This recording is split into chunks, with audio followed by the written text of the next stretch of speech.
ஒரு மனைவி 2 மனைவி கிடையாது, நிறைய மனைவி. அது ஓப்பனாகவும் சொல்லியிருக்கார் பேட்டியிலே. அவங்களுக்குள்ள சண்டை பிரச்சனை எல்லாம் ஒரே வீட்டை வச்சு வாழ்ந்தாருட்டேன்னு. தேனம்பட்ட வீடு அதுதான், அதனால ஹெட் குவார்ட்டர்ஸ். அதுதான் ஹெட் குவார்ட்டர்ஸு. 2 பொண்டாட்டி வச்ச கதையை நாரி போகுது இன்றைக்கி. 2 பொண்டாட்டி வச்சு ஒருத்தர் சமாளிக்க முடியும், குடி முடி சண்டை வந்துடும். ஆனால் இவர் கிட்டத்தட்ட 7-8 பொண்டாட்டி ஒரே வீட்டில் வச்சு சமாளித்தாருன்னா என்ன, அதுலேயும் ஒரு கமெண்ட் பாருங்கள். ஆனால் ஓப்பன் டிக்ளேர் பண்ணுவார், பேட்டிலாம் மறைக்க மாட்டார். இப்போ பசங்க எவ்வளோ பசங்க எவ்வளோ பேர எப்படி இருக்கும் வீடு? அழகழகான் இருக்கும். பயங்கர ஒரு கூட்டமாக இருக்கும், மழலை பட்டாளமாக இருக்கும் வீடு எப்பவுமே. கல்யாண வீடு மாதிரி தான் இருக்கும். சாப்பாடுலாம் எப்படி சார்? எவ்வளோ பேருக்கு சமைப்பாங்க? இவ்வளோ பேர் இருந்தால் மினிமம் வந்து 100 பேர் சமைப்பாங்க டெய்லி. நம்ம ஒரு பார்க்க வருவாங்க எல்லாம். அவங்க மட்டும் இல்லை, எங்கள் நாடக கம்பெனி ஆளுங்க இருந்தாங்க, எங்கள் வீட்டு சொந்தக்காரங்க.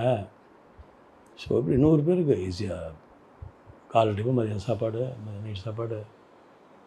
ஒரு ராஜாங்கம் மாதிரி தான் வாழ்ந்துட்டு கடைசி வரைக்கும் அப்படி தான் வாழ்ந்துட்டு போனோம். ஓகே.